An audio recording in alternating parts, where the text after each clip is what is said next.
conhecem bastante, sejam bem-vindas aí à aula do curso Ana Nery, curso de cuidado de idosos.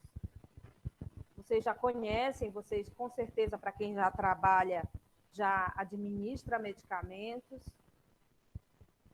mas nós vamos discutir mais uma vez, porque conhecimento nunca é demais.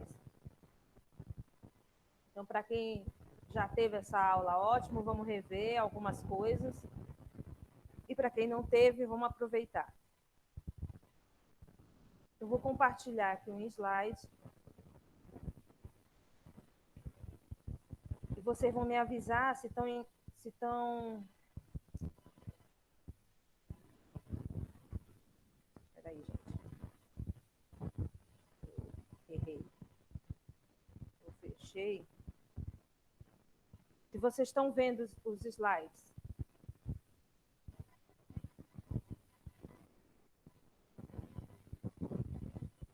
Está dando para ver? O primeiro slide? Ou vocês estão me enxergando? Está dando para ver o slide, só que o som continua um pouco baixo. Pronto. Mas dá para ouvir também. Agora eu vou ajeitar o som, tá melhor? Tá ótimo. Ótimo. Qualquer pergunta, podem fazer, podem interromper. A gente precisa reforçar bem Eu nunca tive essa aula aí, viu, professora? Não teve ainda? Não, eu não. É a primeira vez. Você vai gostar bastante. Obrigada. Primeiro, é função do cuidador administrar medicamentos? Eu coloquei um print que eu fiz do site do Ministério do Trabalho, da Classificação Brasileira de Ocupações, onde tem um relatório de atividades do cuidador para reforçar que é função do cuidador administrar medicamentos. Onde eu marquei de azul aqui, diz assim, controlar a guarda, o horário e ingestão de medicamentos. Acompanhar em consultas e atendimentos médico-hospitalar, relatar a orientação médica aos responsáveis. Então, administrar medicamento faz parte da função do cuidador de idosos. E alguém pode dizer, mas não é sua função dar medicamentos. É sim. Está lá no cadastro, na Classificação Brasileira de Ocupações, dentro das atividades, tabela de atividades do cuidador de idosos. Para que você faça isso com propriedade, administrar os medicamentos, nós precisamos, então, conhecer quais os medicamentos, o que são medicamentos, qual a forma que você vai guardar e acondicionar esses medicamentos, já que é sua obrigação. Nós vamos falar de horários, de reações, porque administrar medicamentos pode ser perigoso. O medicamento administrado não tem volta. Você dá o medicamento, o paciente engole. Se depois que você deu, você percebe que o medicamento está errado, como é que você tira esse medicamento do paciente? Então, a gente precisa se cercar de todos os cuidados antes de chegar no paciente. Você vai ter aí um checklist para realizar, né, uma lista de procedimentos, na verdade, uma lista de tópicos mentais que você pensa e vê, será que está tudo correto? Antes de você chegar no paciente, porque pode ser perigoso. A medicina, não. A medicina, quando você coloca um medicamento errado, o pessoal da medicina, a enfermagem, tem como tirar esse medicamento através de sonda, lavagem estomacal. Mas até o paciente chegar no hospital, esse medicamento, parte desse medicamento vai ser absorvido e pode causar danos ao paciente. Então, muito cuidado, porque é uma função e uma atividade extremamente delicada e de alta responsabilidade administrar medicamentos. Então, a primeira coisa que vamos discutir, o que é medicamento? É um produto farmacêutico tecnicamente obtido ou elaborado com finalidade profilática, curativa, paliativa ou para fins de diagnóstico.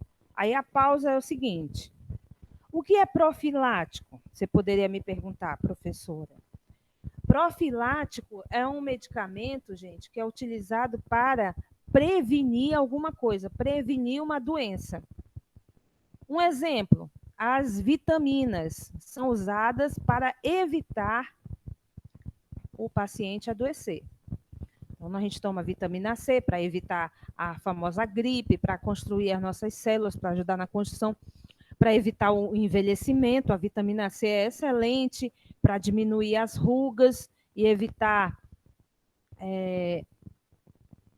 a perda também do colágeno. Pelo contrário, o colágeno ajuda a produzir colágeno, a vitamina C. Então, a gente toma as vitaminas para poder evitar doenças. Outro medicamento profilático, as vacinas. Por que a gente se vacina? Para evitar desenvolver uma doença, como a hepatite B, a difteria, o tétano, a tuberculose. Então, nós tomamos para isso. Quando você ouvir, então, a palavra profilático, é para evitar alguma doença. Curativo. Curativo é tratamento. Então, muito simples. Tratar um medicamento curativo. Antibióticos.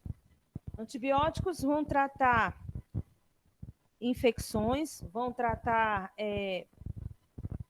micro-organismos, destruir esses micro-organismos que estão provocando infecções. Então, é uma finalidade curativa. E uma finalidade paliativa. Paliativa, então, é você apenas amenizar o sofrimento do paciente. Ele não cura, mas ameniza o tratamento. Um exemplo de paliativo, todos os medicamentos para dor. Uma dor no braço, uma dor na perna, uma dor no estômago. Esses medicamentos não vão tratar a doença, porque a dor no estômago tem alguma coisa que está provocando essa dor. A dor na perna tem alguma coisa que está provocando essa dor. Então, os medicamentos paliativos não tratam, apenas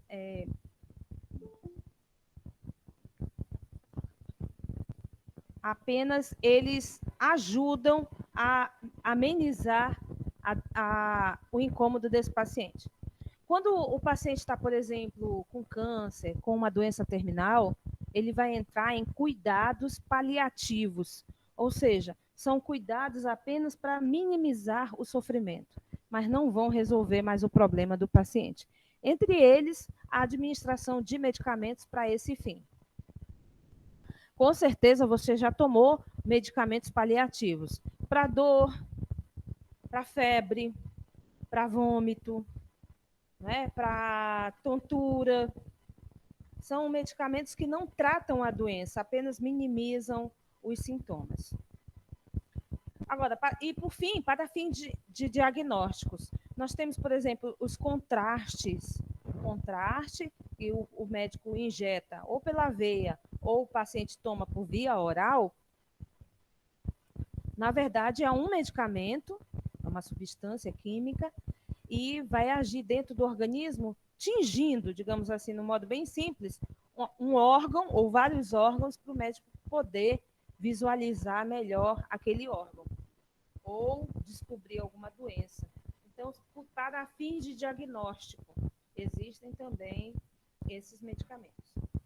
Então, o medicamento é uma forma farmacêutica terminada, uma forma farmacêutica terminada que contém um fármaco, a gente vai já saber o que é esse fármaco, geralmente em associações com adjuvantes farmacotécnicos. Essa palavra adjuvantes, a gente pode traduzir que é aquele aquelas substâncias que misturam o princípio ativo, que ajudam a aumentar esse princípio ativo, dar volume a ele, para o paciente poder tomar com facilidade. Nos comprimidos, é a famosa farinha que o pessoal diz. Ó, o comprimido é cheio de farinha. E não é bem uma farinha, mas são substâncias que só fazem ajudar a aumentar a substância química. Porque, às vezes, o fármaco, na verdade. Porque esse fármaco, às vezes, é bem pouquinho. É um farelozinho no dedo. Mas, para ele se transformar num comprimido, ele precisa mais de adjuvantes para poder se formar, para poder ter a forma do comprimido. Então, o que é um fármaco? Designa uma substância química conhecida e de estrutura química definida, dotada de propriedades farmacológicas. Ora, e também é todas as substâncias utilizadas em farmácia ou com ação farmacológica ou pelo menos de interesse médico. Eu deixei esse conceito porque nessa foto que eu coloquei para vocês, isso aqui é o extrato da cannabis. Extrato da cannabis. O que é isso? É o extrato da maconha. É o extrato da maconha. Hoje, utilizado, e tem uma quantidade de pessoas brigando para utilizar o extrato, é utilizado para diminuir convulsões, principalmente de crianças, é utilizado para diminuir a dor neuropática, dor provocada por traumas, por acidentes, por quem tem problemas de traumatismo raquimedular, tem aquelas dores, até mesmo dor fantasma, por conta de amputação de membros, né? O extrato da cannabis, ele pode diminuir essas dores. Ora, cannabis, na verdade, eu só coloquei aqui para dizer como é o nome correto. Cannabis é o nome que se dá para a famosa maconha. O extrato ou o óleo de cannabis hoje está sendo bem estudado. Então, o extrato da cannabis é um fármaco. É um fármaco, aliás, tem vários fármacos dentro, tem várias substâncias que provocam, não é, uma ação no organismo e que tem interesse médico. Apesar de assim agredir, né, os nossos ouvidos, mas porque a maconha é considerada uma droga ilícita, mas quando tira o extrato tem propriedades que ajudam no tratamento de doença. Então é um fármaco também. E essa palavra droga, o que é uma droga? Bom, a droga é um nome genérico dado a todos os tipos de substâncias. Então, tem substâncias químicas, passou para substâncias químicas, naturais ou não, ou que são feitas ou industrializadas, ou que são feitas em laboratórios, é uma droga. E ao serem ingeridas, elas provocam alterações físicas e psíquicas, na verdade. E eu coloquei a foto aqui do lado, são as drogas ilícitas. Ilícitas. São as drogas não autorizadas pelos órgãos judiciais. E nós temos aí o êxtase, a cocaína, o crack, a heroína, né, o próprio cigarro de maconha, etc. E temos as drogas lícitas, as drogas que se autoriza o consumo. Nós temos o álcool e o cigarro. Mas todos são drogas. Agora, esse é o lado ruim das drogas. Os medicamentos, todos os medicamentos, então, nós vamos concluir que os medicamentos também são drogas. Por isso que algumas farmácias têm o nome de drogaria. É que vendem drogas para o consumo humano, drogas que são consideradas, então, medicamentos. Agora, eu gosto muito desse conceito de remédio. O que é remédio, então? É qualquer substância ou recurso utilizado para obter cura ou alívio. Então, você pensa aqui comigo. O remédio é uma droga, E o remédio pode ser também um medicamento, certo? A droga é qualquer substância lícita ou ilícita. O medicamento é uma substância que tem um fármaco, e esse fármaco tem interesse médico, então o remédio também ele é um medicamento. Agora, quando ele diz que o medicamento é para obter a cura ou alívio, e ele pode ser uma substância ou um recurso, então nós temos um conceito mais amplo dessa questão dos fármacos ou de drogas. Por que um conceito mais amplo? Porque a água que cura, inclusive, e que traz alívio de várias doenças, então ela é um remédio. Nós concluímos, então, que a água é um remédio. Ora, a água ajuda a hidratar não só a nossa pele, mas como todos os nossos órgãos. A água ajuda a diminuir ou até tratar uma infecção urinária. A água, quando limpa todo o sistema renal, a água pode expulsar as bactérias que estão dentro da uretra, pode tratar uma infecção urinária do sistema urinário inferior. A água pode diminuir a glicemia do sangue, então melhorar o diabetes. A água pode, inclusive, também melhorar a condição de hipertensos, porque melhorando a condição renal, eu também tenho uma melhora na pressão arterial. Pode diminuir a quantidade de sal na circulação. Então, eu tenho muitos benefícios. A visão, a água também hidrata todo o aparelho visual. Eu posso ter uma melhora até na visão, nas articulações e assim por diante. Elimina toxinas, então eu tenho aqui concluindo com vocês que a água é um remédio. E o cuidador vai ser responsável por esse remédio que você vai dar ao paciente. Então, a gente tem que comentar isso. Outra coisa, quando eu digo um recurso, então nós temos aí uma ampla gama de atividades que podem ser consideradas remédio. A musicoterapia, né? Tem a cor, agora eu esqueci o nome, né? Que usa a cor como terapia, né? A dança pode ser também considerada um remédio. Se a pessoa se sente bem, libera endorfinas, libera hormônios que fazem a pessoa ficar alegre, isso é considerado um remédio. A religião pode ser considerada um remédio. Quando a pessoa ora, se entrega àquele momento de oração, ela também está provocando uma melhora no seu organismo, inclusive até levando à cura de certas doenças, como a depressão, síndrome do pânico, melhorando a condição cardíaca. Tem alguns médicos cardiologistas que orientam os pacientes a orar, fazer oração, porque vai melhorar a condição do coração, vai diminuir a ansiedade.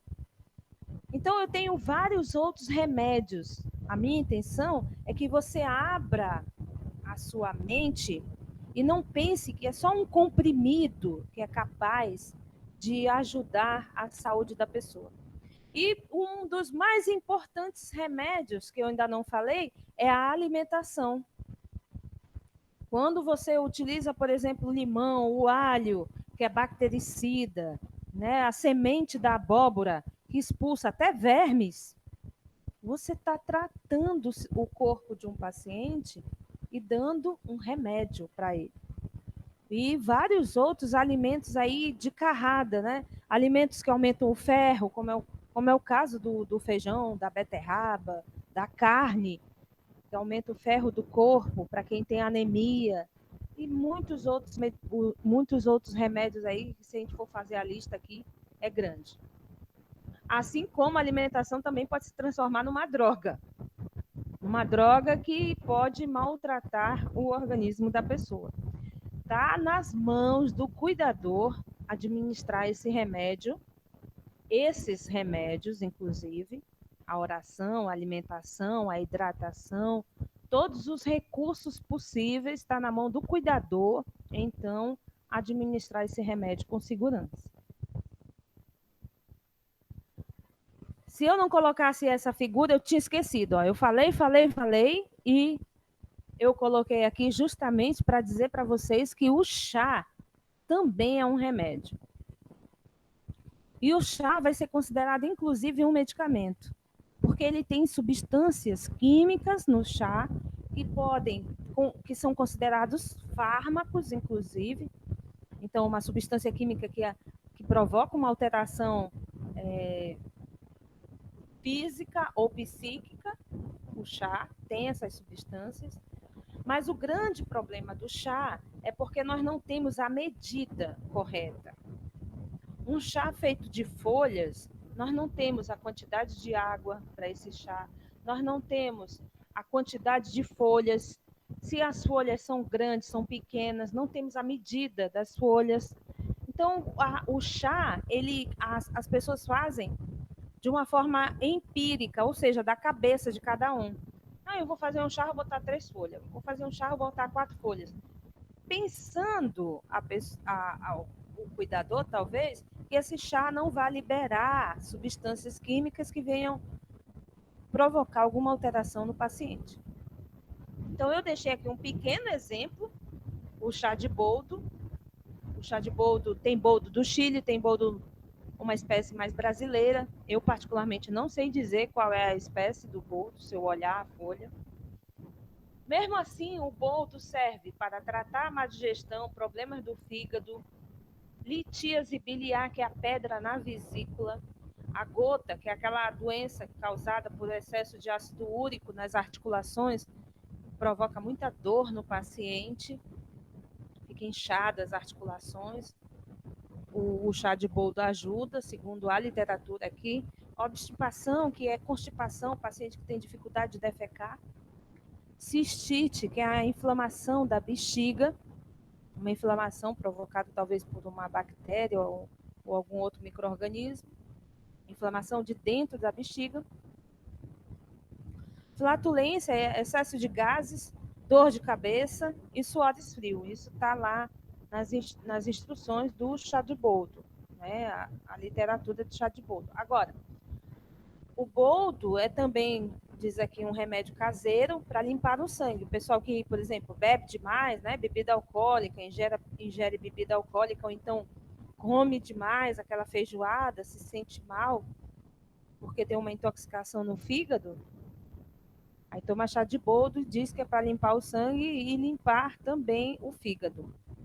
Bom, verdadeiramente ele tem todas essas ações comprovadas, mas como eu disse para vocês, ninguém sabe, né, a quantidade correta do fármaco que contém nessas folhas. E se eu colocar água quente, em que temperatura eu vou realmente liberar? Porque percebe que a folha, ela como se ela ficasse basicamente intacta. Alguma coisa está saindo dessa folha, alguma substância química com a presença da água e do calor se solta da folha e impregna na água. Então é isso que é o princípio do chá, é tirar essa substância de dentro dessas folhas ou desse pedaço de pau, como é o chá de canela. Agora, eu coloquei isso aqui, não coloquei o lado ruim. O boldo, por exemplo, tem uma substância química chamada cumarina, e essa substância provoca contrações em órgãos. Se por acaso é uma mulher grávida tomando chá de boldo, pode chegar ao aborto. Então, as pessoas grávidas não podem tomar chá de boldo. Assim como o chá de boldo tem essa propriedade, o chá de sene ou sena também tem essa mesma propriedade de provocar contração de órgão e pode provocar o aborto. Aí você vai dizer assim, mas estou dando chá para uma idosa, a idosa não está grávida, posso dar o chá para ela. Poder pode, mas também pode provocar alguma contração de órgãos. Então, a paciente pode sentir dor, pode sentir uma cólica. em algum órgão, tipo o intestino, pode ter uma diarreia por conta dessa cólica, e aí você vai ter que ajudar esse paciente. Então, percebe que o chá na mão de um cuidador, né, inexperiente e sem saber o que é que realmente ele está oferecendo para esse paciente idoso, pode se tornar uma arma. Você vai dizer assim, mas se foi apenas um chazinho, eu dei para ela e ele passou mal. Não foi um chazinho tão inofensivo, né? Ele liberou substâncias que talvez você não conhecia e que acabaram provocando algum mal-estar nesse paciente. Então, assim como tem as propriedades benéficas, existem as reações provocadas pelo chá também. Então, muito cuidado ao ministrar chá no paciente. E é considerado um medicamento.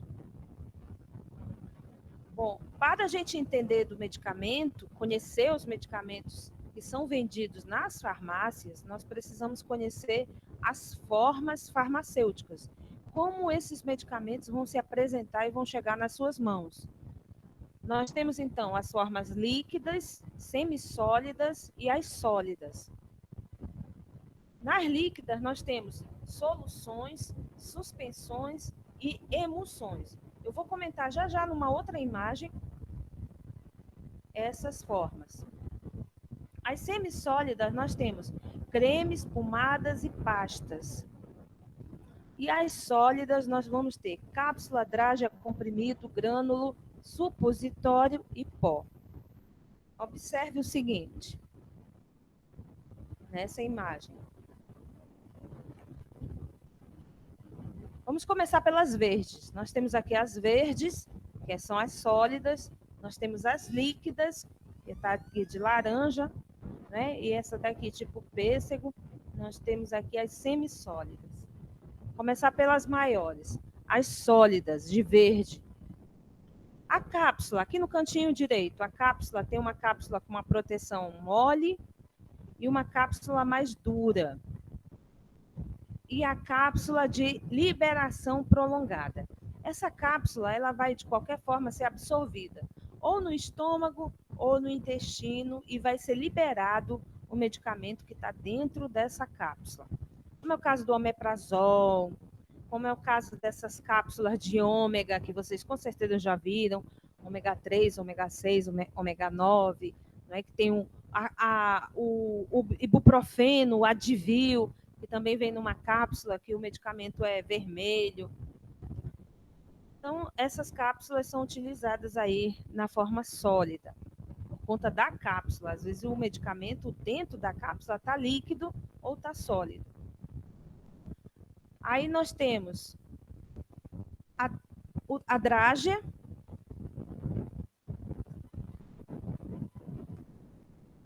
perdão. A drágia é um comprimido revestido.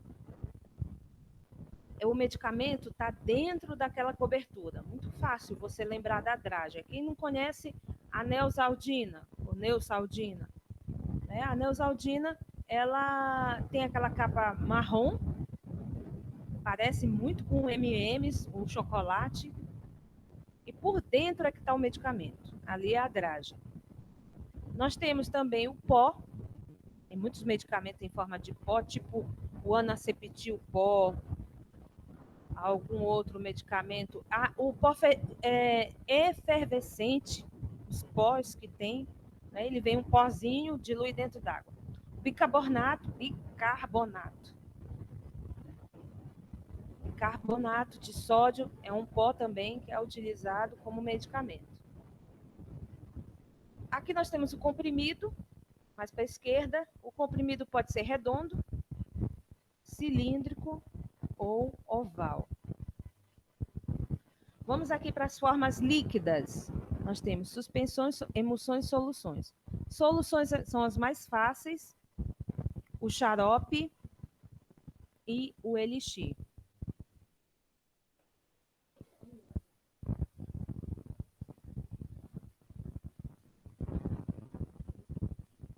O xarope, gente, para você cuidador, com certeza você conhece xarope. Mas a dica é, você vai ter que ler na bula para ver se esse xarope tem açúcar ou não. Porque se o paciente é diabético, o xarope tem açúcar, toda vez que você der o xarope para o paciente, ele vai aumentar a glicemia dele. Então, muito cuidado. Às vezes tem o vizinho que diz, toma esse xarope que melhorou. Será que esse xarope não tem açúcar, seu paciente é diabético? Existem xaropes que não têm açúcar, mas uma boa parte tem. Outra forma farmacêutica das soluções é o elixir. Não sei se vocês já ouviram falar no elixir parigórico. O elixir tem que ter cuidado com esse tipo de formulação, porque é vendido sem prescrição médica. E ele tem na sua composição álcool. E pode deixar aí o paciente embebedado. Então, muito cuidado ao administrar elixir. É o medicamento do vizinho. Olha, toma esse medicamento aqui. O elixir parigórico, ele foi muito usado pelas mulheres numa época passada, hoje é menos, mas ele diminuía as cólicas menstruais. Ele também ajuda, então, qualquer cólica de outro órgão, como intestinal, quando a pessoa está com aquela diarreia ou aquela dor no intestino, a função do elixir parigórico era diminuir esse incômodo, da dor, da contração. Mas é um medicamento que tem álcool, então não é para todo paciente tomar. E o ideal é que o médico prescrevesse esse medicamento. Bom, as emulsões, vou primeiro para a suspensão. A suspensão, todo mundo conhece suspensão. Você provavelmente já administrou aí aquela cefalexina em pó para as crianças, que você tem que colocar água, ou então aquela amoxicilina com clavulanato em pó, um frasco enorme, bem de 100 ml ou de 200 ml, que você tem que colocar água até a marcação. Aquilo ali é suspensão. Você coloca a água, mistura, dilui, dá para a criança ou para o idoso. Você deixa depois o frasco parado, quando você vê a água está em cima e o pó está de novo embaixo. Esse é o tipo de medicamento que é chamado de suspensão. Ele tem água, mas o pó se divide, se afasta da água quando ele fica parado. Já as emulsões são medicamentos à base de água, o A é de água e o O é de óleo. Né? Água e óleo.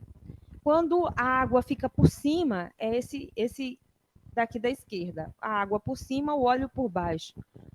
Né? Ou só de óleo mais água. Fica ao contrário.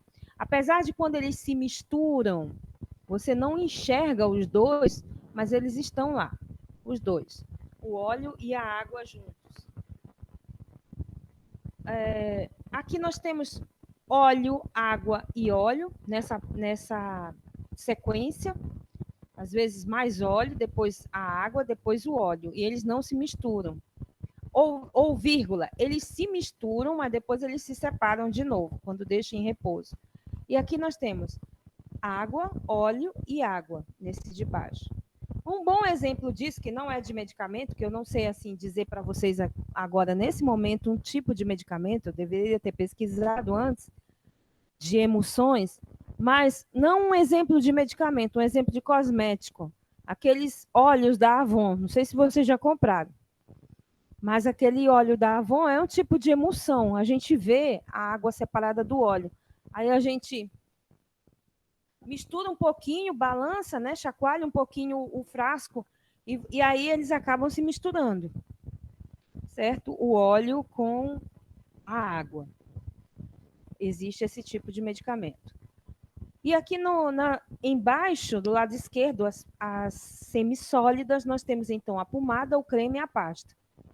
A pomada, todos três tem substâncias químicas, fármacos, só que na pomada é um medicamento semissólido melequento, para grudar na pele. A pomada ela é feita para isso, né, para aderir à pele, para poder ser absorvida pela epiderme. Já o creme, ele tem uma consistência mais leve por conta da quantidade de água e de óleo que tem no creme. Então, o creme ele faz o seu efeito, mas ele não tem essa capacidade da pomada de grudar tanto. Ele é absorvido, mas não fica aquele melecado na pele, geralmente. Já a pasta, lembra aí da pasta d'água. É um pó diluído numa água que pode ter alguma quantidade de substâncias liguentas também, como é o caso de algum ou um pouquinho de óleo para poder ligar essa pasta, mas ele não tem essa propriedade de grudar na pele a pasta, né? Ela pode ficar e ela pode ressecar com uma pasta d'água e acabar saindo da pele. Bom, isso aqui era só para ilustrar as formas que vão chegar nas mãos de vocês, onde vocês vão administrar esses medicamentos, né?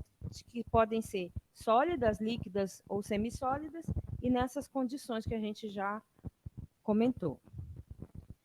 Nessa próxima figura, então, mostra as vias por onde vão entrar esses medicamentos. Veja, começando aqui pela esquerda, de cima para baixo, nós temos a ocular, que também é chamada de oftálmica. Nos colírios, eles preferem usar a palavra oftálmica. E às vezes também eles colocam a palavra ocular ou tópica ocular, é para colocar nos olhos. Na segunda, nós temos inalação, é um medicamento que entra pelas vias aéreas, vias respiratórias, principalmente pelo nariz. Nós temos aí as bombinhas, por exemplo, é um bom exemplo disso, ou então pela boca, mas que vai entrar na traqueia e vai chegar até o pulmão. Nós temos a via oral, é a que vocês mais vão administrar medicamentos, a via oral. A sublingual, gente, a sublingual é uma via extremamente rápida de absorção. Você colocar aqui o medicamento abaixo da língua, na mucosa, você pede para o paciente fechar a boca, não pode engolir, deglutir e nem beber água. Você espera um tempo o paciente com a boca fechada, que aquele medicamento vai dissolver e ele cai direto na corrente sanguínea. Por isso que é uma via muito eficaz, a via sublingual. Porque o medicamento cai direto na corrente sanguínea, não passa pelo estômago, não é digerido nem absorvido no estômago, nem passa pelo intestino, nem vai ser absorvido lá no intestino. Ele cai direto na corrente sanguínea. Então, é um medicamento de um efeito rápido. Quando o médico, por exemplo, as pessoas estão numa situação de infarto, alguns medicamentos utilizam essa via sublingual para poder salvar a vida do paciente. Alguns médicos utilizam esses medicamentos, pela via sublingual. Já a via bucal está aqui junto da sublingual, porque o que ele está dizendo aí? Que seria um medicamento que, através de algum spray, se coloca na mucosa da boca. Por algum tipo de doença, né, a pessoa pode espirrar. Esse medicamento, tipo spray, ou não. A garganta, eu falei de via bucal, acho que eu precisava de um medicamento aqui para a garganta. Então, assim, a via bucal, vou dar um exemplo. Não sei, os mais antigos lembram de um medicamento chamado colubiazol.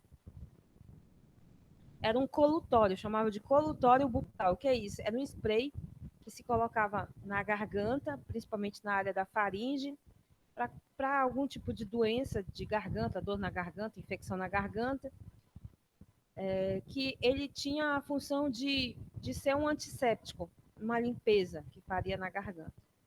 Bom, esse medicamento era só espirrar ou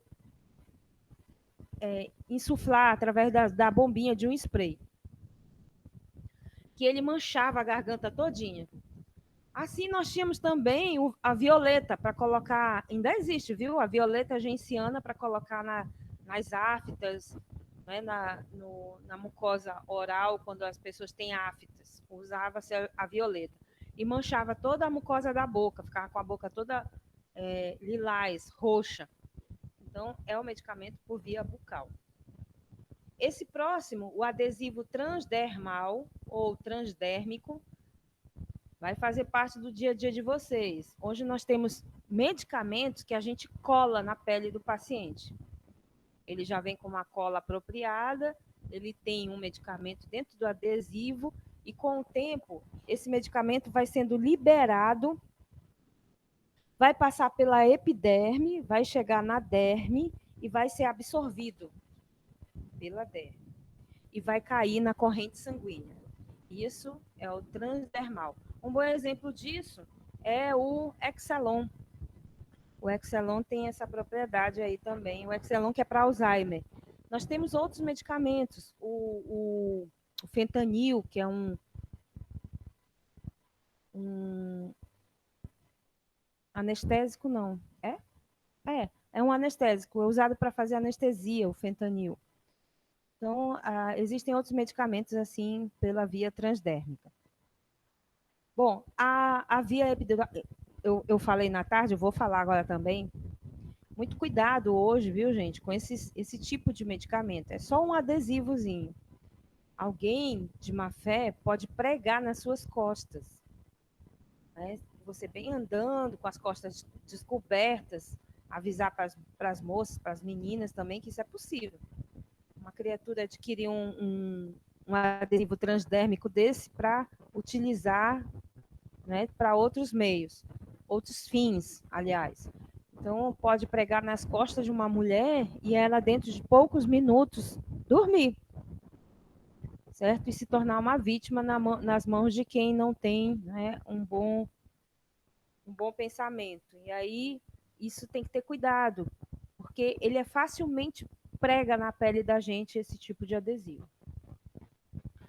Bom, esse epidural é um medicamento que é injetado direto nas meninges que cobrem a coluna vertebral, a dura mater, a pia mater, o aracnoide. Nós temos, por exemplo, as anestesias, que são por essa via epidural, e o médico pode injetar algum medicamento, tipo algum antibiótico, ou até mesmo algum quimioterápico, por essa via aí. Colocar direto próximo da medula, nas meninges, que ele vai atingir o líquido cefalorraquidiano. E esse líquido, ele está presente tanto nas meninges que cobrem a coluna vertebral, que cobrem a medula, desculpa, e quanto as meninges que cobrem o encéfalo, o cérebro da gente. Então, ele pode fazer algum medicamento aí para fazer algum tratamento. Desse lado esquerdo, ainda temos a via retal. Ora, todo mundo sabe que podemos colocar supositórios nessa via. Hoje tem até supositório de pirona, para aquelas crianças que não conseguem tomar os medicamentos. Hoje nós temos já supositório de dipirona. Então, para fazer os enemas, o clister, que a gente chama, enema ou clister, é a mesma coisa, são as lavagens intestinais, também é por essa via. Aqui para cima, não está aparecendo essa seta, é no ouvido. Então, nós temos a via que pode ser chamada de ótica, é interessante. Essa via pode ser chamada de ótica ou otorrino. Então, essa via é a do ouvido. Para cá, para baixo, nós temos no lado direito a via tópica, são cremes, pomadas que podem ser colocados para melhorar alguma afecção na pele, que é a via que a gente utiliza para tratar feridas, inclusive. E, por fim, a via parenteral. Parenteral quer dizer para ou paralelo à via enteral. O que significa isso? É uma via só dos medicamentos injetáveis. O que não é pelo intestino, nem pelo estômago, que é a enteral, é uma via paralela à via enteral. Então, nós temos a injeção intravenosa, intramuscular, a subcutânea, a intradérmica, de acesso central, uma colega perguntou, e o acesso central é parenteral? é parenteral também. São as vias dos injetáveis. Veja por onde se pode colocar medicamento no corpo humano.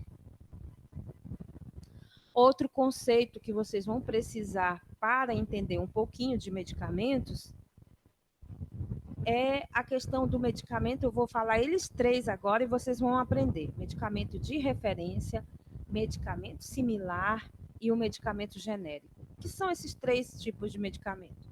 O de referência é facílimo, gente. Ó. O referência é aquele medicamento que foi criado, o inovador, quando descobriram a substância que vinha a realizar, né, a fabricação do medicamento. Então, quando descobriram o Tilenol, que eu não sei te dizer, eu ia até pesquisar, eu não sei te dizer quando foi que descobriram o paracetamol, é antigo. Descobriram o paracetamol e deram o nome comercial de Tilenol. Nesse momento, desse descobrimento da descoberta do paracetamol, essa indústria que descobriu o paracetamol, ela ficou com a patente desse medicamento.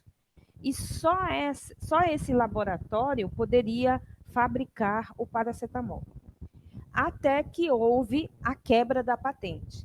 A quebra da patente só acontece de 10 a 15 anos após a descoberta do princípio ativo. Então, o medicamento de referência é um medicamento da descoberta, é um medicamento quando ele foi criado. Óbvio que quem criou, quem é o pai do princípio ativo, né? Quem criou o medicamento vai cobrar mais caro por ele. É justo, né? Ele criou o medicamento, ele estudou. Então, você imagina que o medicamento de referência, ele é o mais caro, porque ele é o original, digamos assim. É o que foi criado, é o da primeira fórmula, quem deteve a patente do medicamento. Só estou dizendo isso porque o paracetamol, o primeiro nome dele é o Tilenol. Bom, esse é o de referência. Vamos para agora o similar. Depois que houve a quebra de patente, depois de 10 a 15 anos, todos os laboratórios foram autorizados a pegar essa fórmula do paracetamol e produzir. Quando esse laboratório, que não foi o criador, pegou essa fórmula para produção, ele pode dar outro nome comercial. Então, quando você olha aqui, ó, Dorsanol é o paracetamol de 750 miligramas, similar ao original, que é o Tilenol. Mas é a mesma fórmula, é o mesmo princípio ativo, certo? É a mesma coisa. É aquele, então, o similar é aquele que contém o mesmo ou os mesmos princípios ativos, apresenta a mesma concentração, forma farmacêutica, via de administração, posologia e indicação terapêutica, e que é equivalente ao medicamento registrado no órgão federal responsável pela vigilância sanitária.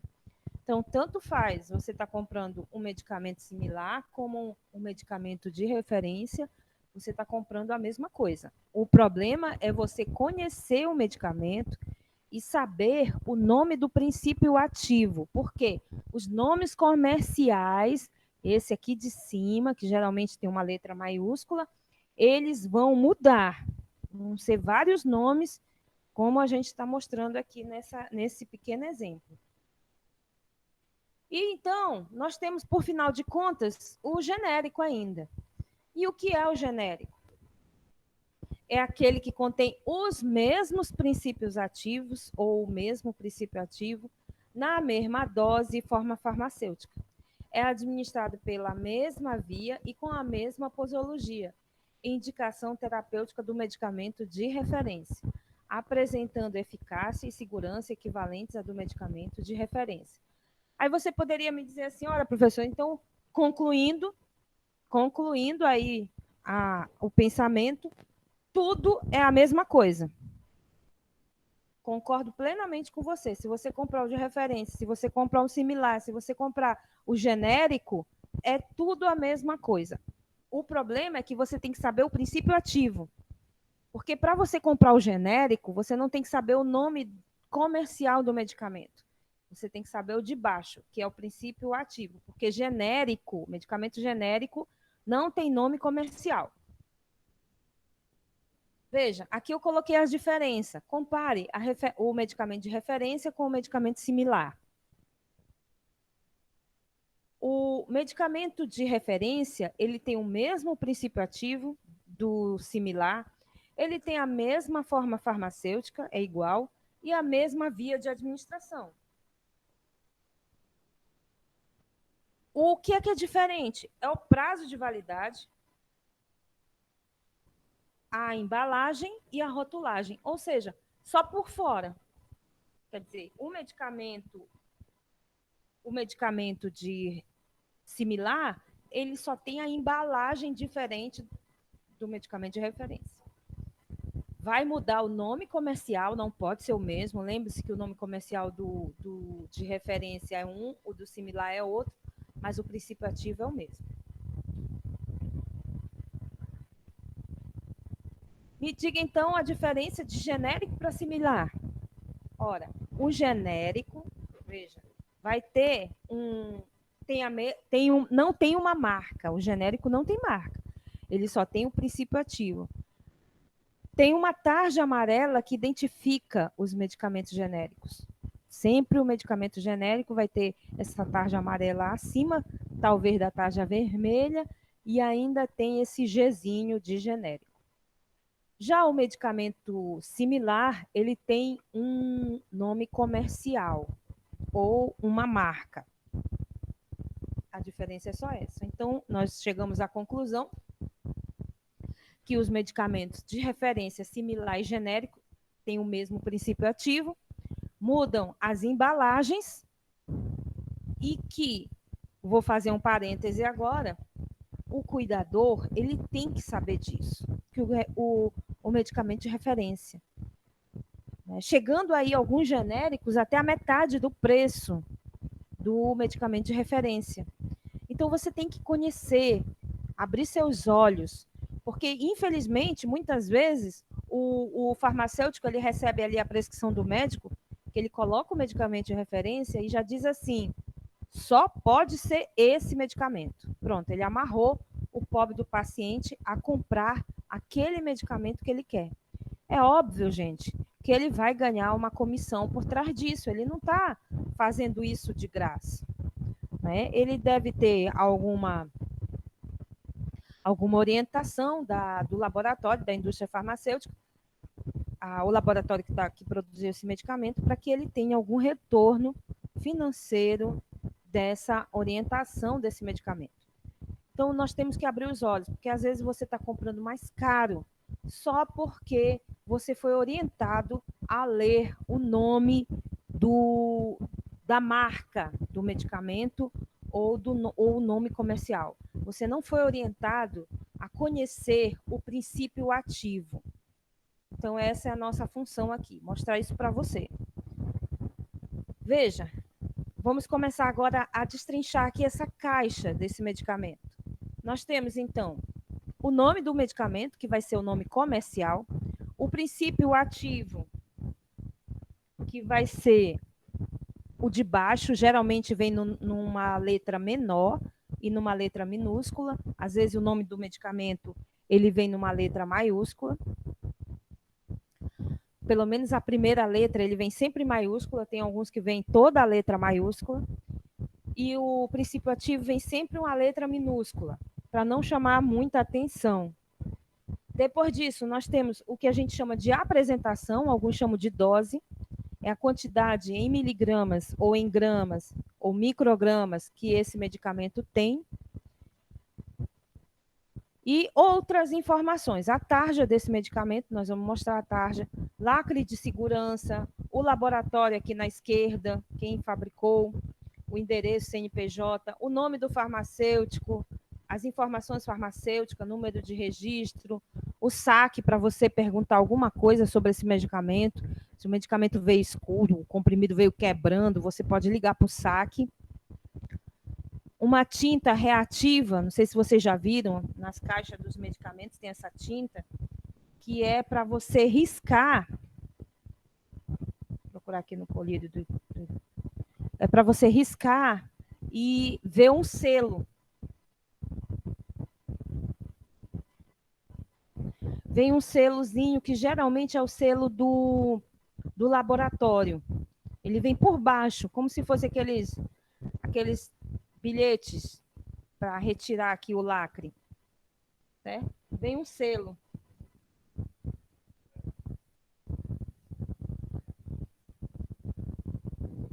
Estou tirando aqui um medicamento aqui do meu amigo, acho que é falsificado, porque o selo não veio, não. Ele comprou um medicamento falsificado aqui. Tô brincando, mas eu acho que é, porque risquei aqui, não saiu nada. Nem ele, nem eu soubemos riscar aqui. Bom, vocês vão ver aí nos medicamentos.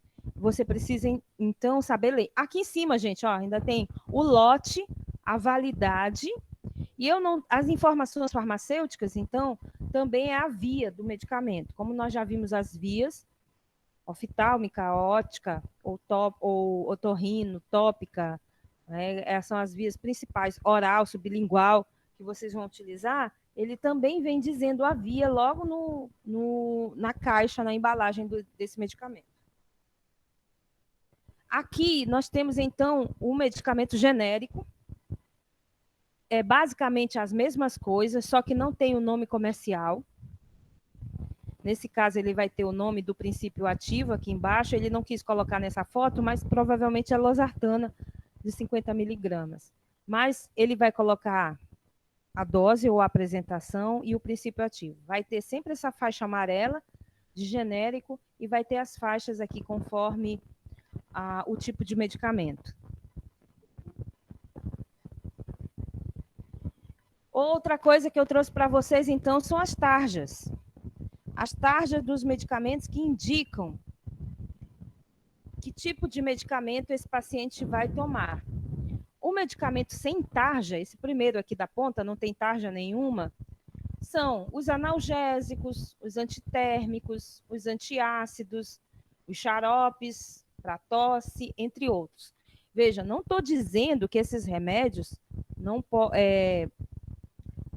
podem causar algum dano ao paciente. Não estou dizendo isso, não. Eles são sem tarja, mas os medicamentos sem a prescrição médica e sem a orientação de um farmacêutico pode causar algum dano ao paciente, mesmo que ele não esteja tarja. Ninguém está dizendo que o fato dele não ter tarja, ele é um medicamento inocente, que não pode causar dano nenhum. Não é isso. É que, nesse caso, ele é livre de receitas, de prescrição, mas ele não é livre de orientação para ser vendido. Já o tarja vermelha, sem a retenção de receita, o que é retenção de receita? O farmacêutico fica com a receita na farmácia para poder comprovar a prescrição do médico e a dispensação do medicamento para o paciente. Nós temos aí os anticoncepcionais, os antifúngicos, os de doenças crônicas como hipertensão, diabetes.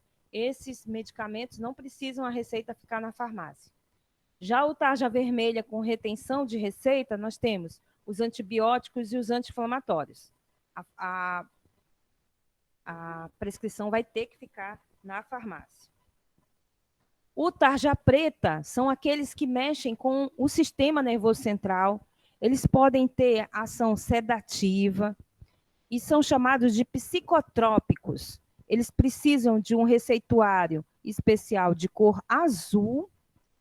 E claro que a venda é exclusiva sobre prescrição médica. E, apesar de não dizer, se eu não me engano, o médico faz em 2 vias e uma fica na farmácia. Eu não estou lembrada se fica ou não. E, por fim, o tarja amarela aqui, mas ele também pode ter a tarja vermelha ou a tarja preta. São os genéricos, como a gente já comentou há pouco.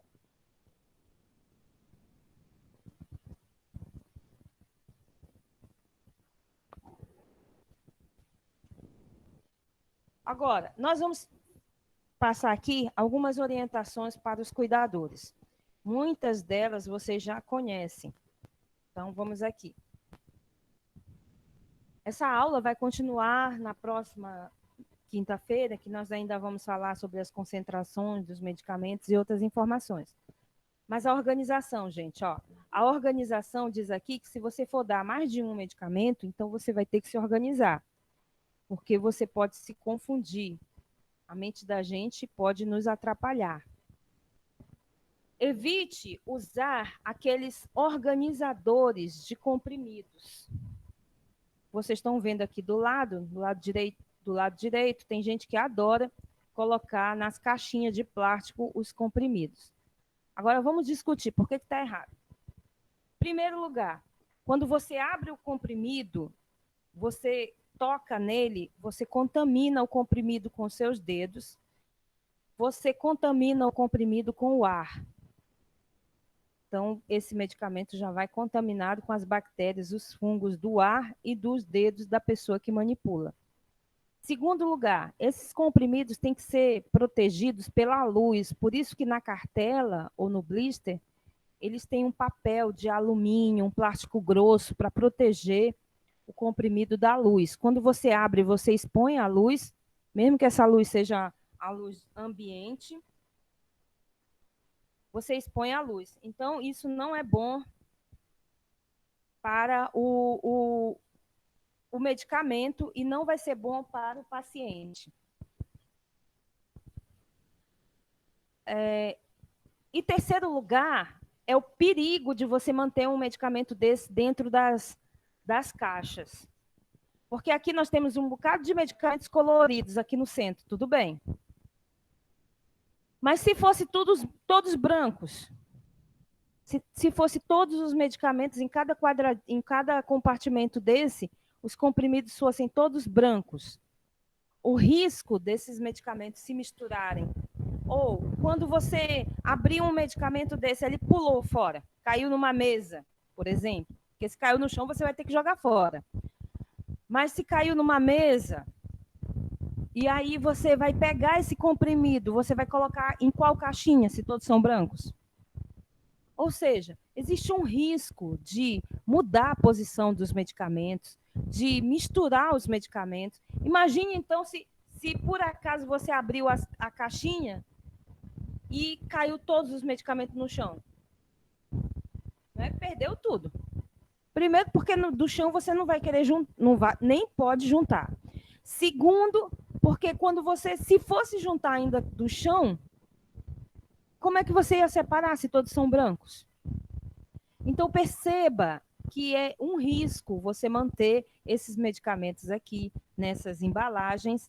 E a outra coisa é que a própria Anvisa, a Agência de Vigilância Sanitária, e os órgãos farmacêuticos não orientam você usar essa caixinha. Ah, professora, qual é o correto? É manter dentro da embalagem. Aqui nós temos apenas para se organizar ainda, nós temos aqui uma tabela que você pode utilizar. É apenas uma ilustração. Aqui na sala de aula, eu vou ver se eu mostro a nossa, porque a nossa tem a checagem ainda dos medicamentos. Mas aqui no medicamento você colocaria o princípio ativo, não trabalhe com o nome comercial, porque nós podemos nos enganar com o nome comercial, e ainda assim, o nome comercial pode ser de um similar, na outra semana pode ser do de referência, e você vai achar que é outro medicamento, na verdade é o mesmo. Trabalhamos com o princípio ativo, porque o princípio ativo não muda. Coloque o nome do medicamento, então, nessa primeira coluna, e aqui nós vamos ter os horários. O primeiro medicamento é de 6 em 6 horas, 6, 12, 18, 24. Lembrando que a hora é do relógio, não pode existir 6 da manhã, 6 da noite, não existe isso, para quem vai administrar medicamentos.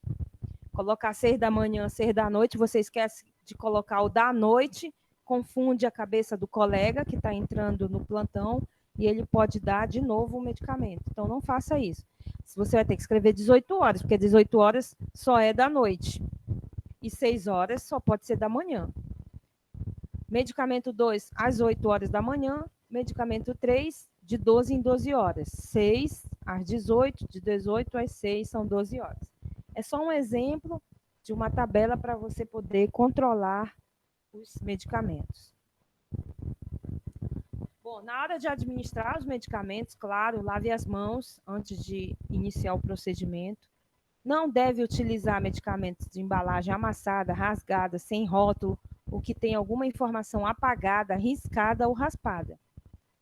Porque esse medicamento pode ter sido alterado, né, pode até ser falsificado, porque hoje nós temos vários medicamentos falsificados vindo, infelizmente, da China.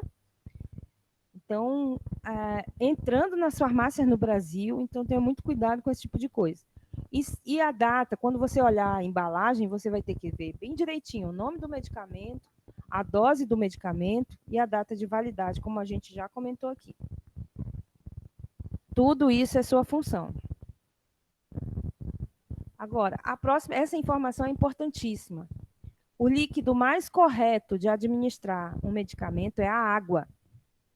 E para cada vez que você administra um medicamento para o paciente, você deveria ofertar um copo de 200 ml de água. É o que diz a literatura.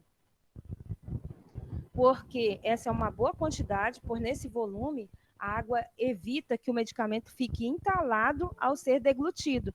Ou seja, o medicamento, por exemplo, cápsula, que às vezes gruda mesmo, pode grudar numa mucosa, a cápsula, ela precisa dessa quantidade de água para ser deglutida de forma correta. É uma forma também de você oferecer o remédio da água para o paciente. A cada vez que ele for tomar um medicamento, dá um copo d'água para ele. Claro que isso não é fácil. Viva 3 vezes ao cuidador que consegue fazer isso. Porque a verdade é que a maioria dos pacientes toma medicamento com um copo de café de água, não é 50 ml de água. Então, o correto seria dar 200 ml de água cada vez que ele vai tomar um remédio. Bom, diz aqui embaixo, essa quantidade faz com que o estômago se esvazie mais rápido e o princípio ativo do medicamento chegue mais rápido ao intestino, onde a maioria é realmente absorvida. Então, a água empurra o medicamento para o intestino e faz com que esse medicamento seja absorvido de uma forma melhor. Ok? E aqui, com certeza, se você está fazendo isso, abandone esse hábito. Não se pode usar leite ou suco de frutas para administrar medicamentos. Em raros casos, poderia ser feito isso. Mas, na maioria dos casos, não se deve fazer essa administração. A proteína do leite, ela se liga ao medicamento e vai dificultar a absorção desse medicamento. O medicamento vai ficar grudado ao leite, assim, de uma forma bem simples para você entender. E aí, vai demorar a ser absorvido e pode até não ser absorvido quando se toma leite. Além disso, o leite diminui a acidez do estômago. E alguns medicamentos precisam da acidez para serem absorvidos melhores. Como é o caso, por exemplo, do ferro, o sulfato ferroso. O sulfato ferroso precisa do ácido do estômago para poder ser digerido e para poder ser absorvido. Então, se o paciente toma o sulfato ferroso com leite, ele diminui essa acidez e diminui também a absorção do medicamento. Ok? Água, então. A água é o melhor remédio. Aqui, medir a quantidade do medicamento. Na próxima aula eu vou ver se eu mostro essa seringa aqui, que eu tenho essa de 3 ml, porque essas seringas são com bico dosadores para medicamentos. E aqui nós temos o copinho, que ele já vem todo graduado, 2,5, 5 ml, 7 ml, 10. Tá? Ele vem todo graduado conforme a prescrição médica.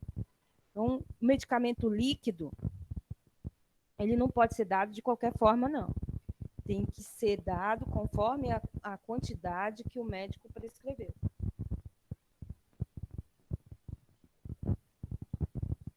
Vamos para frente.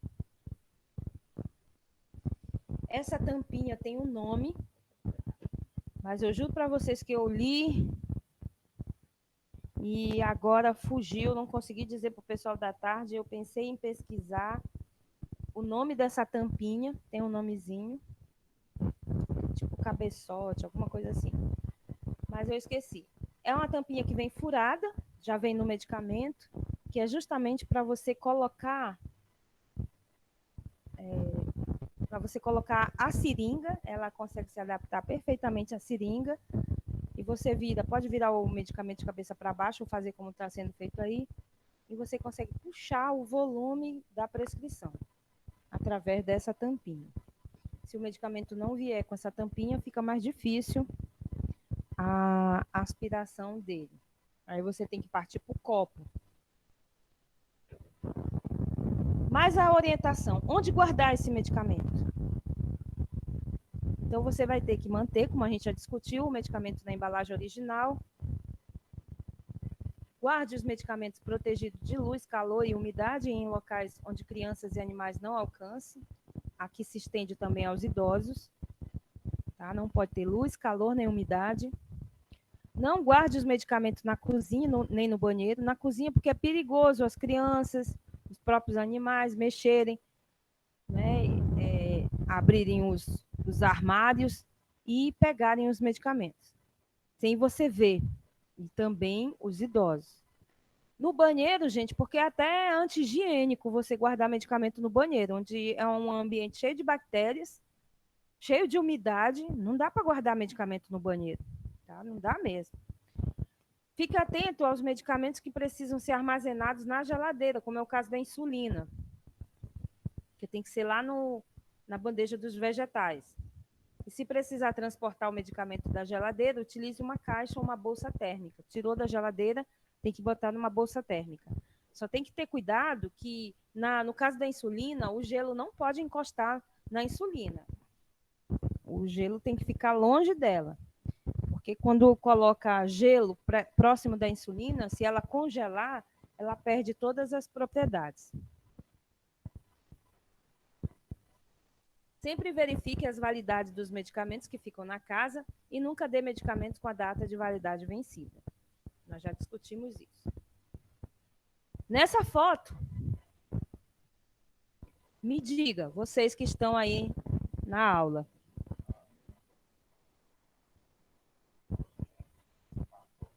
Isso, Aline! Eu pesquisei nada. E eu sabia que o negócio com quê? Parabéns! Anote aí, gente, ó. Batoque. Batoque é aquela tampinha do medicamento que serve para aspirar com a seringa. Muito bom, Aline.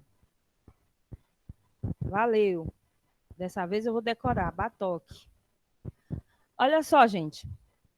Me digam se vocês escrevam aí no chat, aqui para o Irapuã ver.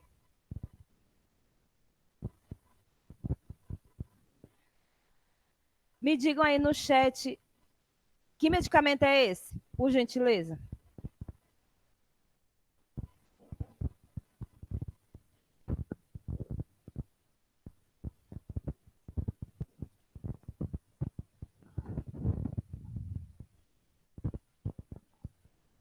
Alguém já escreveu? Alguém já viu? Faz um esforço aí. Eu tirei aqui do...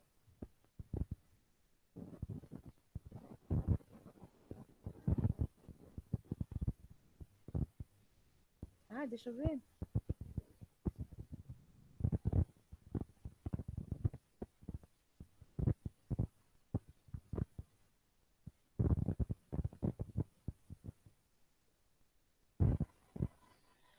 Vocês conseguiram enxergar?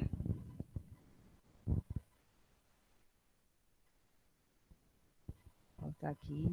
Isso, a Aline já escreveu aqui, né, Aline? O nome está cortado. Muito bem, Cristina. Ótimo. Vamos voltar aqui.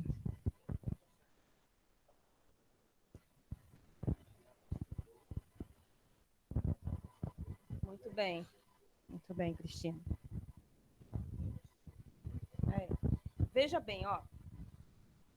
Vocês deduziram, vocês não acertaram porque leram. Isso é maldade. Vocês deduziram que era dipirona porque vocês enxergaram aqui, ó, dip. Podia ser outro nome, certo? Vocês Não, professora, eu vi bem aqui, ó, mono, alguma coisa. Aí eu já Sim, imaginei. e por acaso só existe a dipirona que é monoidratada. Até o momento eu não pensei em outro. A aparência. Existe uma série de medicamentos que tem essa Não, palavra, mas nesse monoidratada. momento eu deduzi por causa disso aqui, mono. Isso aqui é Pois é. dipirona. E aí, alguns deduziram pelo DIP, bem aqui, ó, DIP, porque monoidratada não dá. Urona tá bem aqui, ó. Certo? E aí eu tô mostrando para vocês que não é para cortar esse medicamento de jeito nenhum. Você perde o nome correto do medicamento e a apresentação da dipirona é de quando? Não dá para ver, professora. Aí lascou, professora. Pois é. E se eu perguntasse a data de validade desse medicamento? Difícil. Então, gente, não é para cortar, tá errado. Isso aqui, Tá quem errado. faz são os farmacêuticos. Por que eles cortam os medicamentos? Mas eles cortam dentro da farmácia hospitalar. Eles cortam, vão colocar num saquinho, vocês já devem ter visto isso, vão colocar no saquinho, eles vão colocar o nome, a apresentação, que é a dose, vão colocar a data de validade e o lote do medicamento em cada comprimido desse. Para que a enfermagem receba os comprimidos já cortados, mas identificados, e possam administrar no paciente. Mas se você entregasse, por exemplo, vou tirar aqui um pedaço, ó. Se eu entregasse esse aqui para uma pessoa, esse aqui do meio que eu estou apontando com o mouse, tem condições de saber que medicamento é esse? Não.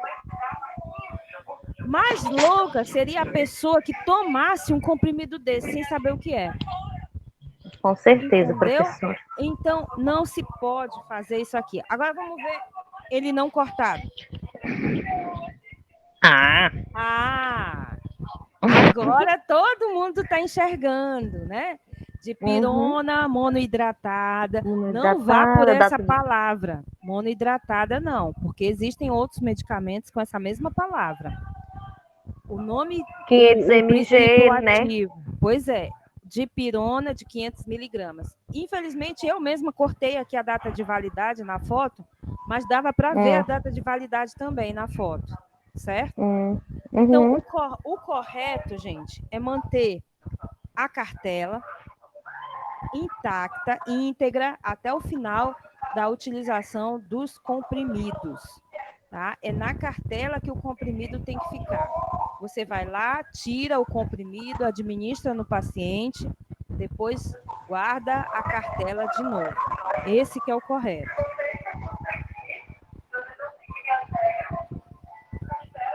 Bom, medicamentos tomados em jejum. Gente, jejum significa estômago vazio.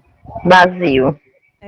De 30 a 60 minutos antes de alimentar o paciente. Veja, eu dei um exemplo que se nós tivermos 2 medicamentos para serem administrados em jejum, por exemplo, o protetor gástrico, que é o omeprazol, o pantoprazol, a ranitidina, ele deve ser administrado primeiro. Se esse paciente tiver, por exemplo, uma glibenclamida para ser administrado, que é para o diabetes, em jejum também, você vai ter que dar 30 minutos depois do protetor gástrico. Então, você vai acordar, você vai fazer um planejamento. Acorda o paciente, dá o protetor gástrico, que é para o estômago.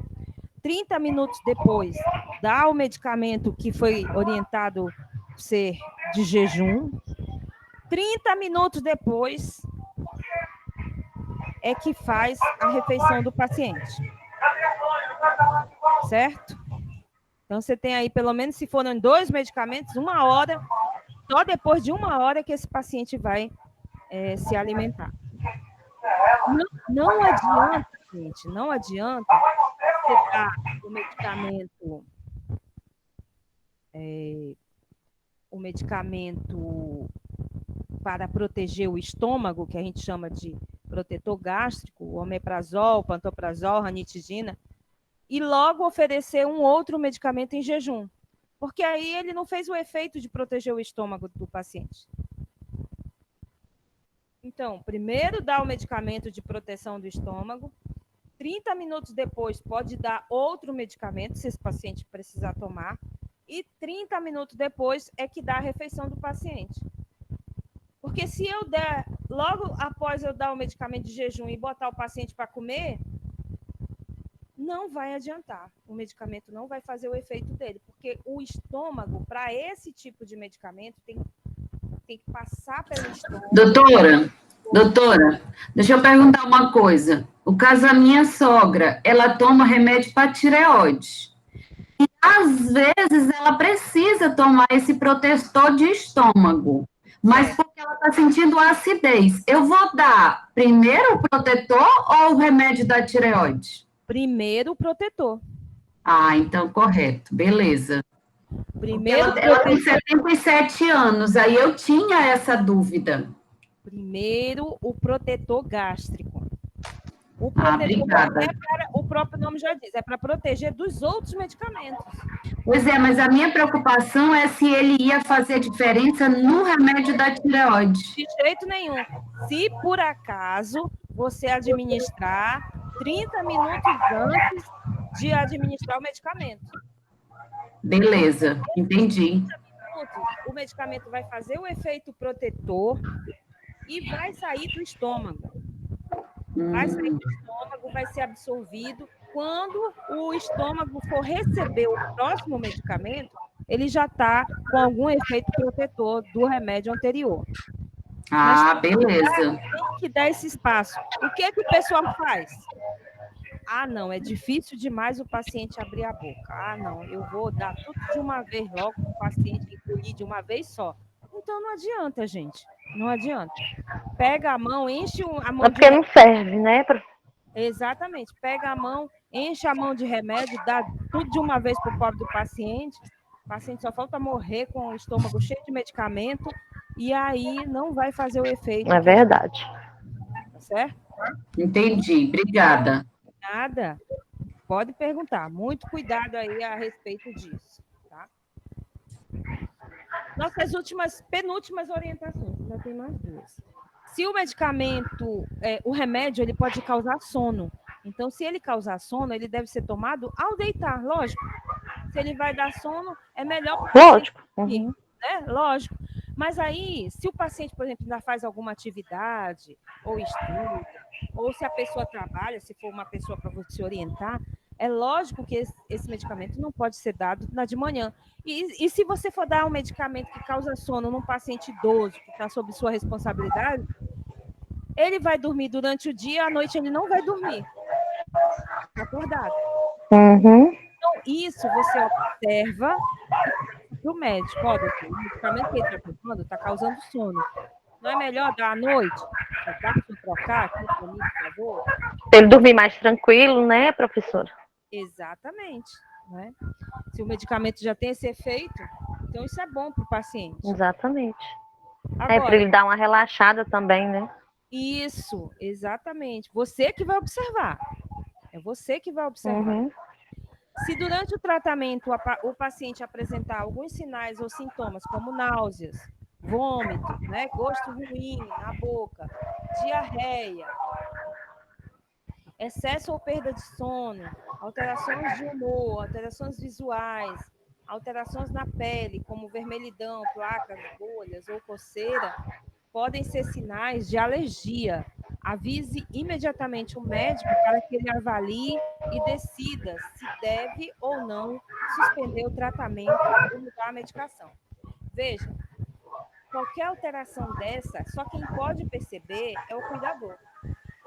Né? Até mesmo diarreia, olha como o remédio que acabou de dar diarreia. É o cuidador que pode perceber. Alterações visuais, se ele começar a dizer que tem mancha escura, se ele está vendo alguma pessoa, né, algum tipo de alucinação, você também observa para que você possa passar para o médico. E aí, gente, a 7ª diz o seguinte: informações importantes durante a consulta médica. Várias vezes, aliás, não são poucas as vezes, que é o próprio cuidador que tem que ir com o paciente para o médico. E todos esses retornos de sinais, sintomas, é o próprio cuidador que tem que dizer para o médico. Por outro lado, também, às vezes, os familiares dão medicamentos para o paciente sem a prescrição médica. E você vai ter que falar para o médico.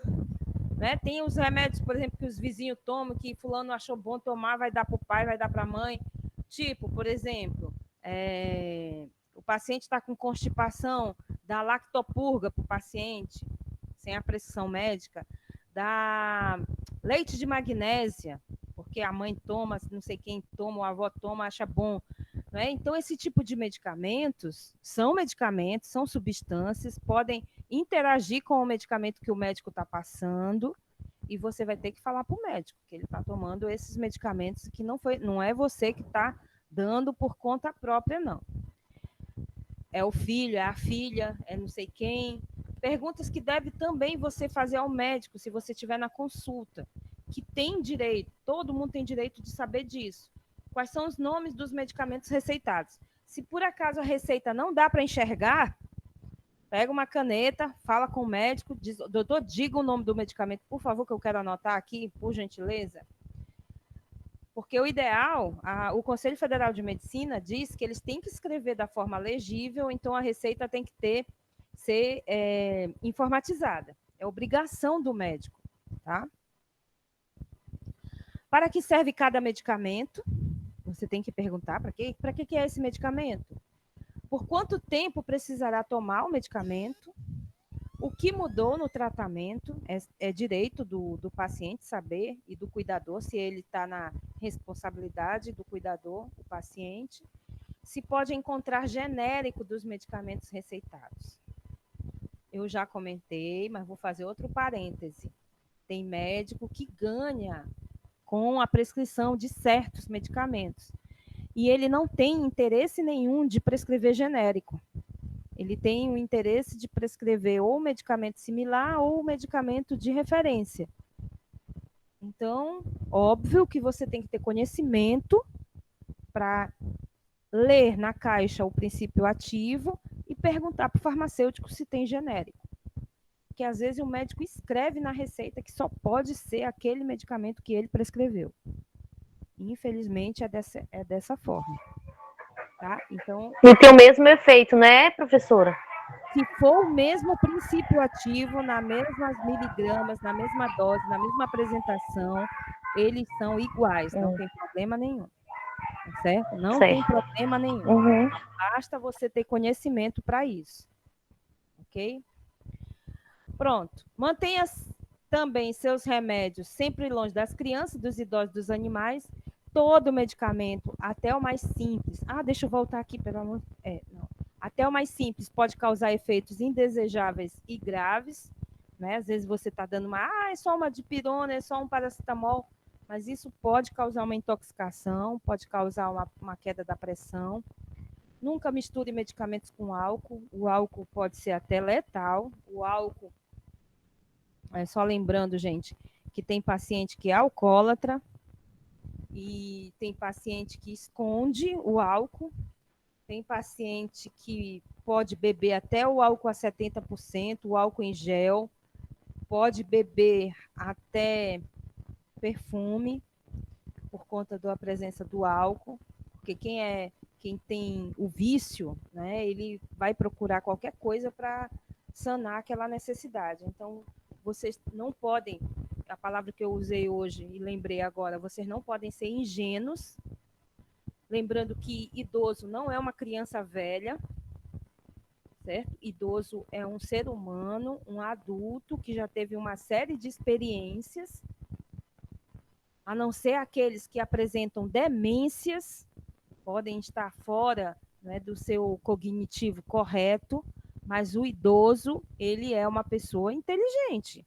Muitas vezes é um adulto inteligente que pode muito bem enganar vocês, ludibriar vocês, fazer com que vocês pensem que eles estão fazendo alguma coisa e estão fazendo outra.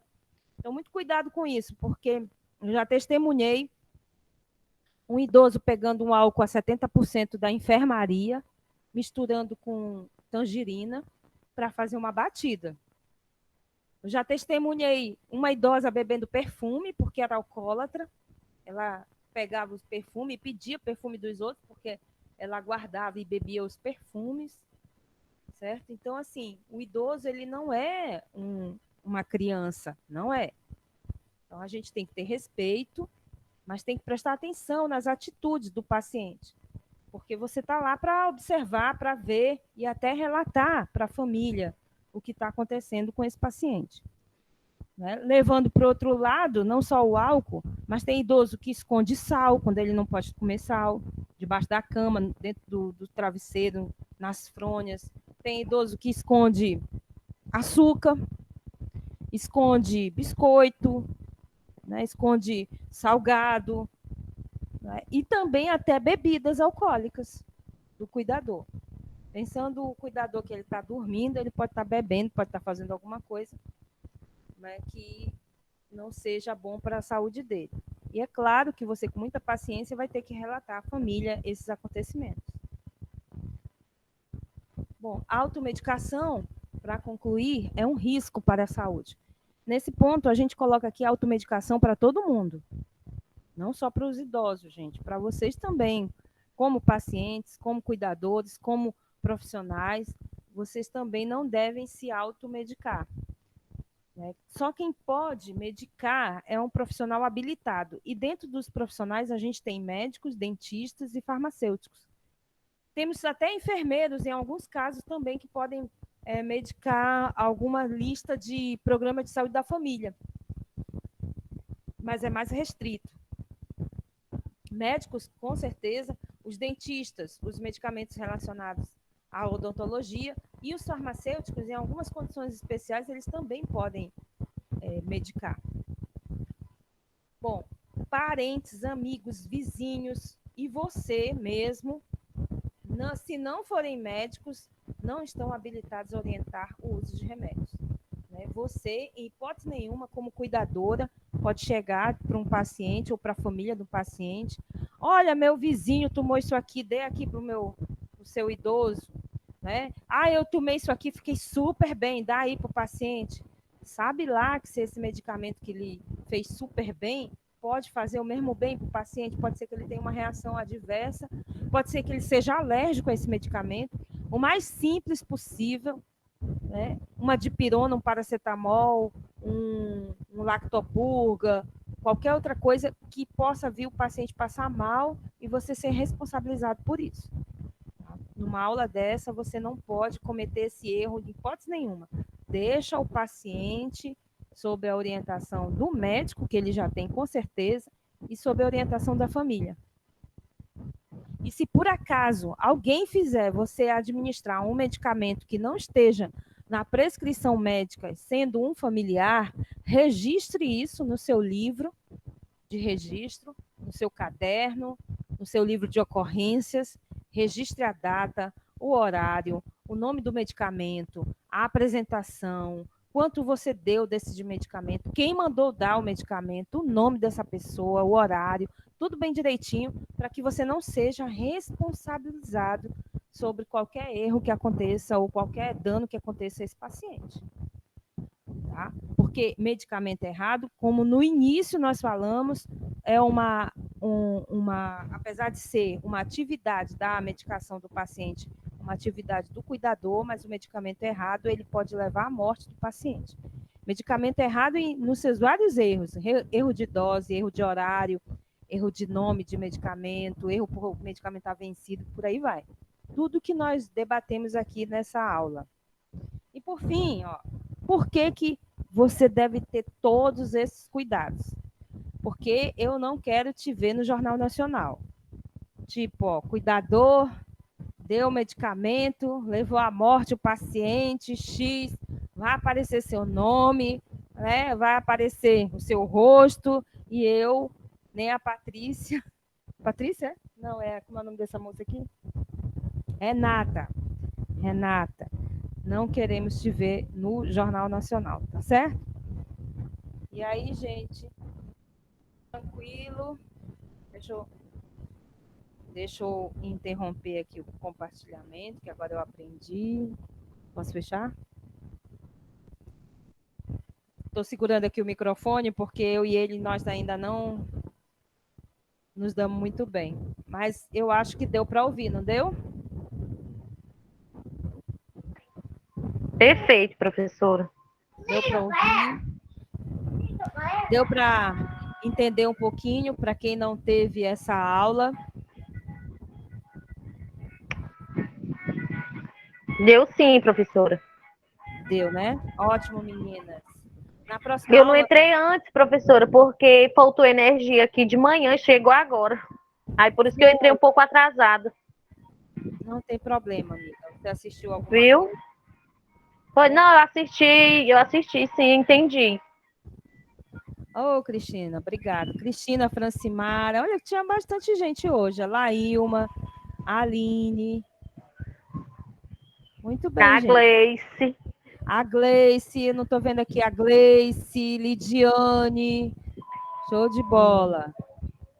Gente, muito obrigado aí pela paciência de vocês, terem assistido a aula de hoje, tá? Dividido esse conhecimento. Na próxima aula, a gente vai falar um pouquinho ainda sobre medicamentos, vamos fazer um cálculozinho de medicamentos, tá? A gente ainda vai continuar, porque é um assunto muito importante, da competência de vocês. Eu acho que é um assunto que a gente tem que debater bastante, porque não pode existir nenhuma dúvida a esse respeito, né? O que é da competência, o que é que não é, tá certo? Um abraço a todos.